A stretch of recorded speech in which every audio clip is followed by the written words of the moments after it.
Good morning, Tommy. How are you? I'm good. Hey, Tommy? Jonathan. Yeah, go ahead. Jonathan, can you name how many White Sox current players do you think you can name on the roster? 4. We named them, some of them this morning. I almost spit my coffee out as you guys were talking about the imaging of White Sox. Gus Varlin. This is Gus Varlin. You're listening to Captain J. Hood on the home of the Sox, ESPN 1000. Who? Who the F are you? Jeez. You got me before I had my first cup of coffee, and I think I spit it all. Hey, over how the you floor. guys doing? It's Don Fletcher. You're listening to Don Fletcher. It's like, what the? Hello, this is Brian Ramos. And you're like, Brian Ramos. What the? Who? Tell me. Hey, man, it's Chucky Robinson. What's up, man? Catching for the White Sox. You listening to Captain J. Hood, man. I don't know who you are. Get off my roster. Weird. Come on, Tommy. Oh man, I needed that after watching Bears film for 2 days. Oh, God. I mean, listen, Jay Moore has all the imaging. We're just not playing it. No. No one would know. Exactly. like He's got like every guy. he's got everybody. But Hey, he's this just is so-and-so. You're listening to Captain J. Hood.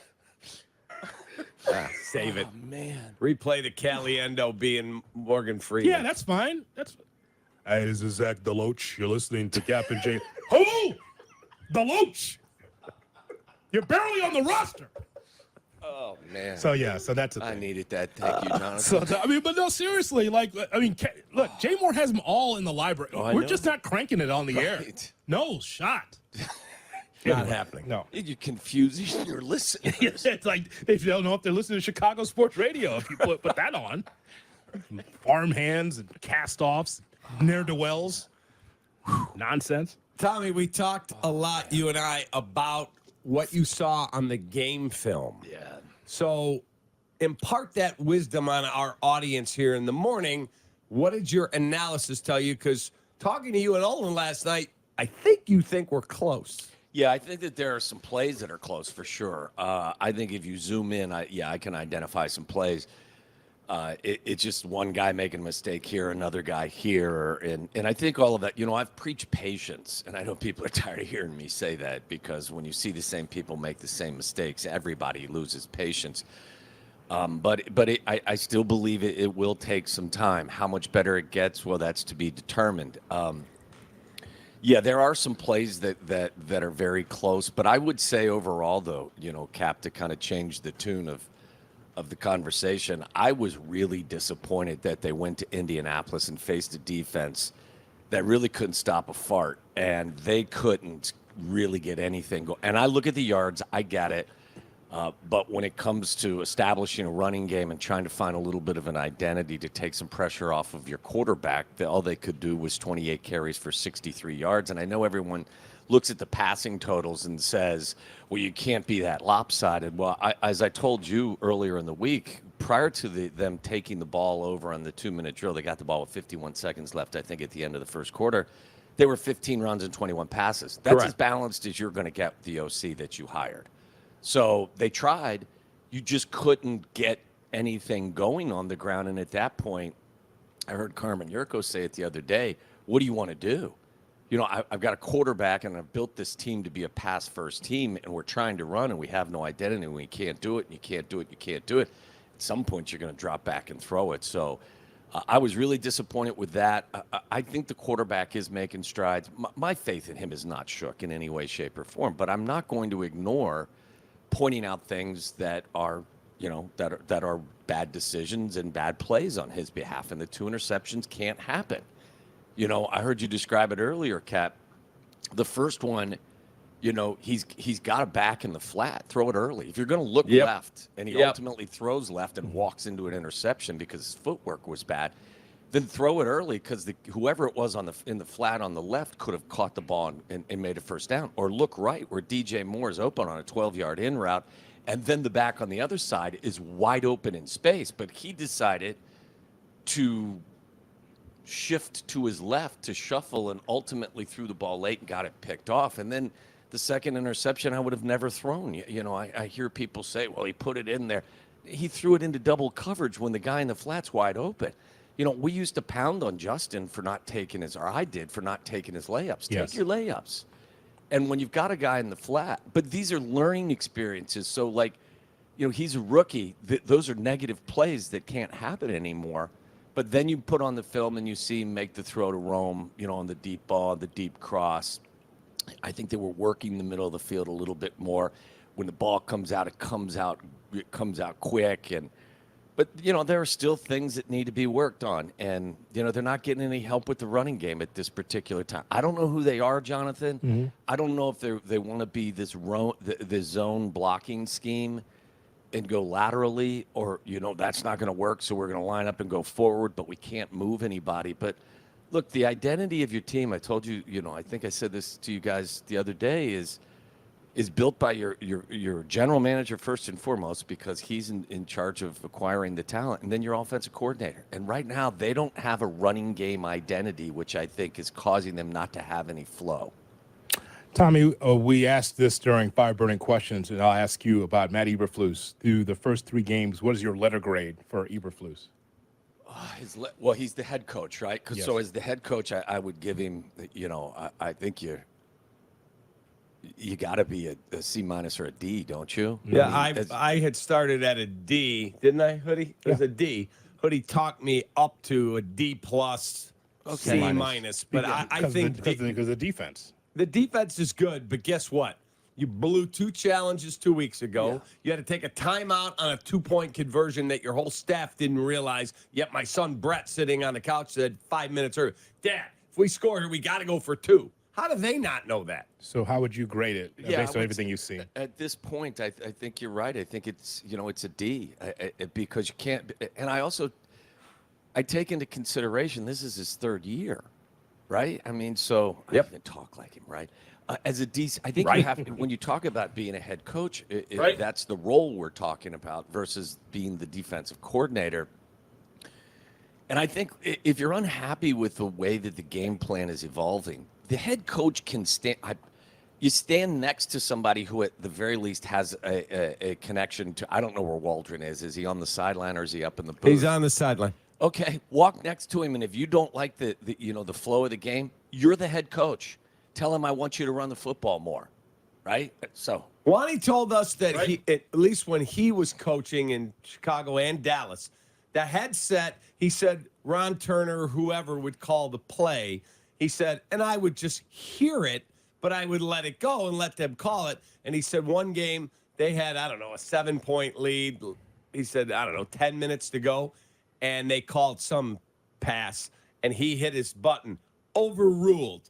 You're handing the ball to Ricky Williams. 14 consecutive plays. They ended up in the end zone and won the game. He's like, the head coach absolutely can overrule the OC. Well, at the very least, my point is, Cap, that if you don't like the flow of how things are being called or things are being run, then his voice should be heard, at the very least, when the defense is on the field.